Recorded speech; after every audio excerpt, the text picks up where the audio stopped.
My name is Samantha. I'm 20 years old and I work at a Walmart by a small town called Jackson in Alabama. Since I don't go to school full-time, my boss would oftentimes put me on an overnight shift, back when the store was open 24 hours a day. Given that it was a supercenter, there would still be a number of employees working. My shift this one particular night was 10 p.m. to 7 a.m. I was one of only a couple employees doing stock work, and there was 1 or 2 employees at registers up front. Given that our store sits in the countryside of Alabama, we didn't really get much business at these insane hours of the night. However, it was a prime restocking period. I didn't personally know the other employees working that night, but it's not like we'd run into each other in the giant store anyway. I started my night folding pants in the men's department and generally tidying up. I kept headphones in at night because usually there would be no one to tell me to take them out. The customer came to the jeans section, and at that time it was around 11:30 p.m., so it wasn't really that weird. People would still come in and close shop till usually around midnight. The customer came up to me and asked me if we had any more of the specific pants he found in a different waist size. I apologized and told him only whatever was on the rack. He thanked me and walked away. I made accidental eye contact with him as soon as he stood by the rack putting the jeans back. It was kind of awkward. He walked away and I continued with my work. Some time passed and the store started to look like a ghost town. No one to be seen as far as the eye could see. I think it was like 1 a.m. I had made my way over to the appliances section. I was doing a lot of back and forth work with boxes from the back section where we kept all the items that were yet to go out. I brought a wagon full of boxes to one of the aisles and started stocking the shelves. Because the shelves were empty though, I was able to see someone through the next aisle over, and they were watching me. Well, only up until he noticed me notice him. Then he looked away. But his eyes looked really familiar. I stepped closer to get a better view, and I realized it was the same customer from like 2 hours earlier. How in the world could he still be in the store? Without making it obvious, I took the wagon with me and passed the next aisle over just to get a look and see if the man had any items in his hands. His hands were completely empty. No way could he be shopping for 2 hours and not pick up a single thing.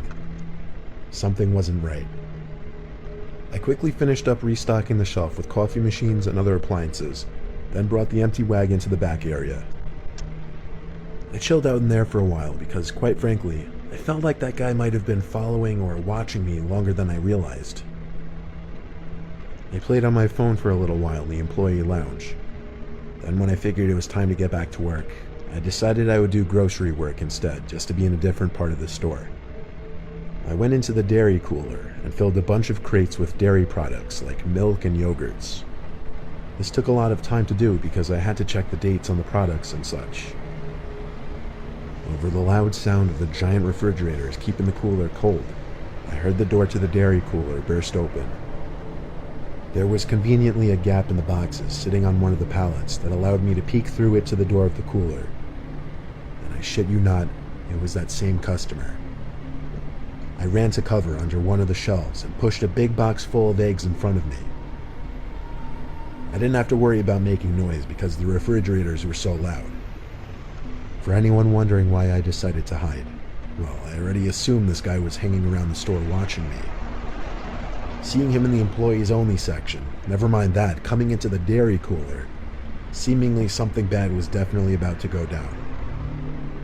I hid behind that box with my head down for the longest time, expecting to hear the doors to the cooler open and close eventually. After a while of hiding and not looking, I assumed maybe he left after looking for me. I lifted my head from my arms for the first time and looked up in front of the box and screamed. He was right there, smiling at me, standing over the box. But his smile vanished as soon as I started to scream. He tried putting his hand on my lips to muffle my scream, but I didn't allow that to go any further. I pushed the box of eggs over, right into him, and the eggs falling to the floor made him step back, looking down at his shoes. I ran right past him, but he didn't grab me, so I continued to run till I found another stock worker and told him to help me. The employee's name was Bob, I remember from his name tag. Suddenly, the man from the dairy cooler came up to the two of us and apologized, explaining that he was from corporate and was coming to make sure everything was running smoothly. He said he didn't mean to scare me and was simply checking up on me in the dairy cooler to make sure I wasn't slacking off. This Bob guy seemed to believe it all, but then again, he didn't seem very smart at all. I asked the man why he put his hand on my mouth, and he said he was trying to avoid making a scene. Then, shockingly, he gave me the order to finish up the appliance section, and he disappeared. As he was speed walking away down the aisle, I called out, "What's your name?" And he called back, "Tom." And just like that, he was gone. The next day, I called one of the managers and asked if there was supposed to be a visit from corporate the night before, and if a creepy man named Tom sounded familiar. My manager, Margaret, said it sounded like complete bullshit. There was no record of anyone from corporate named Tom who was supposed to come visit, nor would anyone from corporate ever be in the store at 2 a.m. They then went ahead and checked the camera footage, and a police report was filed when they realized this was a random man, and the cameras proved this man had been stalking me between the aisles for the better part of the first few hours of my shift. I told Margaret I couldn't do night shifts anymore after that, and she understood. I still work there, but more so as a day stock person or a cashier.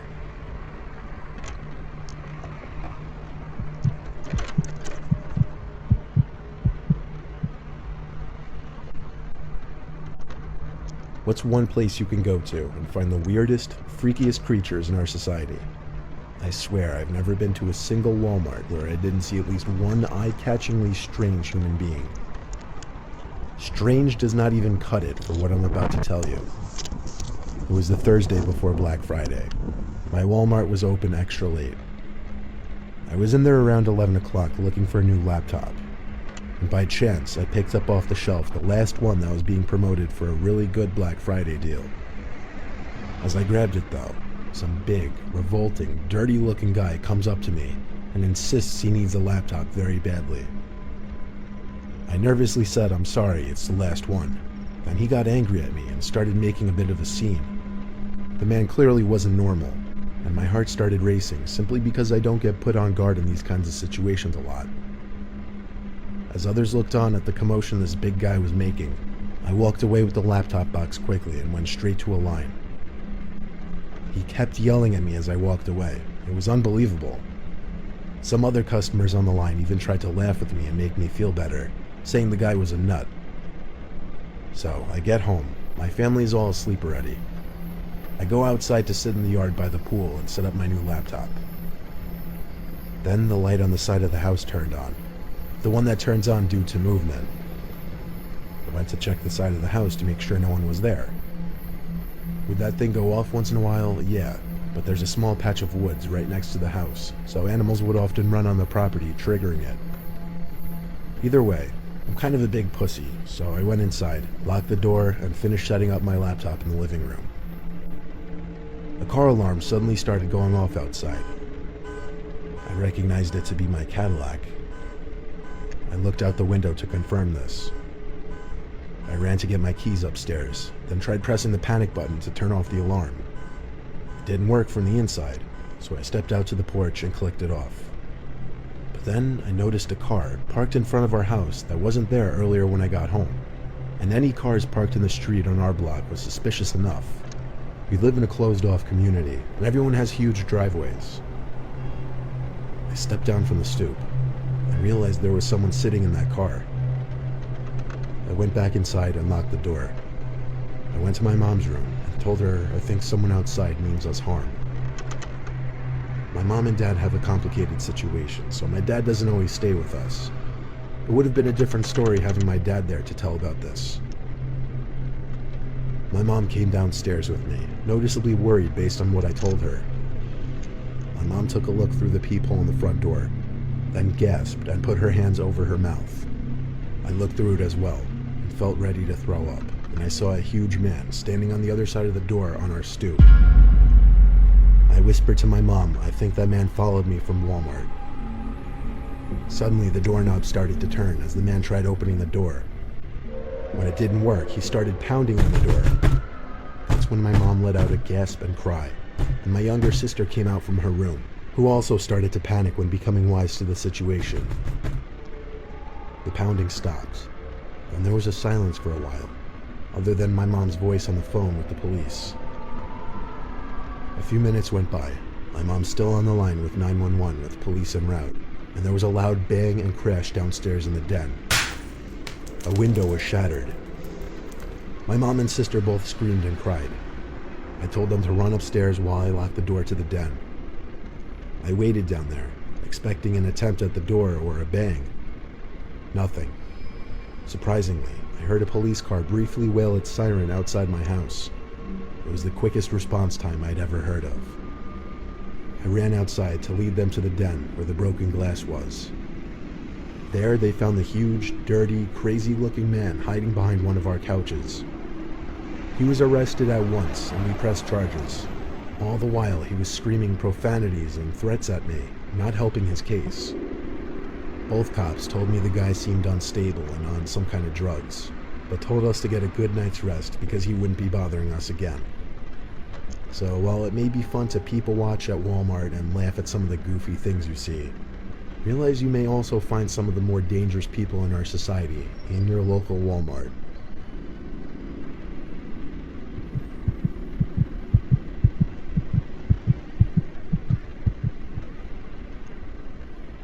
Working the night shift at Walmart as a night stock person on the weekends was my second job when I was finishing up college. I needed to pay off my loans, so I had to make money however possible. I didn't deal with customers or anything. I would just sign for night deliveries, do warehouse work, and stock shelves in the store during after hours. The typical shift would usually be either 11 to 7 or 12 to 7. On July 9th, 2015, a Thursday night, I still have it locked into my brain. I was midway through my shift in the electronics department when I saw in the corner of my eye someone walk past the aisle I was working in. This wouldn't usually catch my attention if it weren't for the fact that there were only two other workers in the building with me that night, Alvin and Baco. They were both wearing the same staff shirts I was wearing.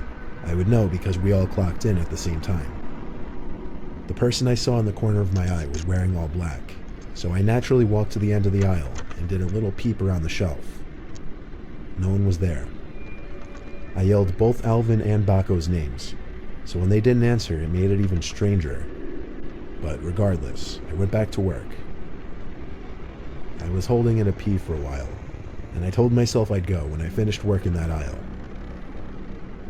Seconds later, there was a huge crash a few aisles down. It actually startled me. I ran over to see what it was, and a bicycle was somehow knocked off its hook. The hook was still fine and in place. It seemed like someone would have had to put effort into knocking this down. I hung it back up and started walking around the aisles, suspicious as hell. I got to the last aisle towards the back of the store, which was the paper and cleaning aisle. Then there was this freaky-ass sound that I could best describe as a laugh. It sounded like it came from literally the next aisle over. So once again, I did a short run back to that aisle and felt my heart drop when I saw a man dressed in all black, waiting by the end of the aisle with his back facing me, but his head turned so that all I saw was only half his face.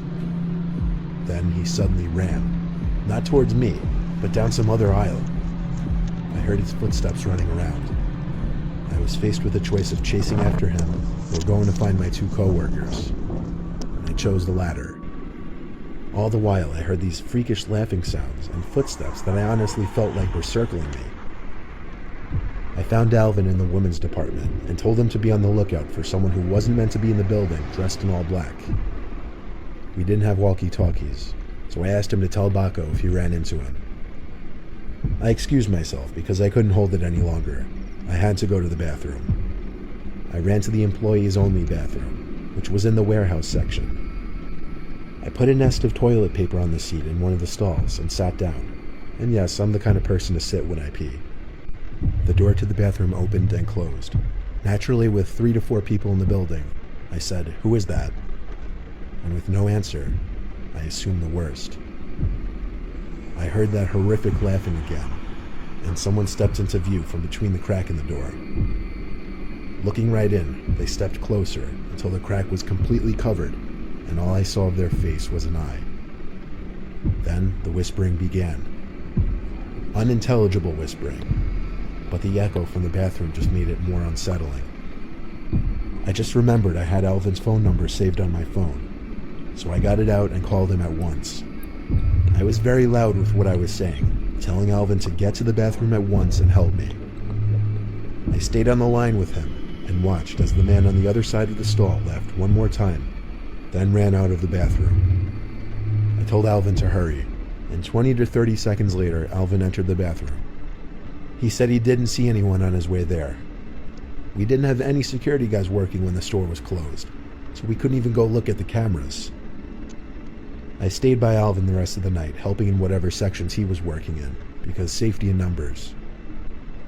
I texted my boss that night, and when I woke up at 3 p.m. the next day, I read his response.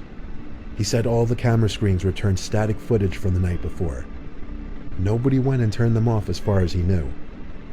I got chills reading his texts. He believed my story and assumed it was related to the cameras, but with no video proof of a breaking and entering or trespassing, I don't think there was anything he could do.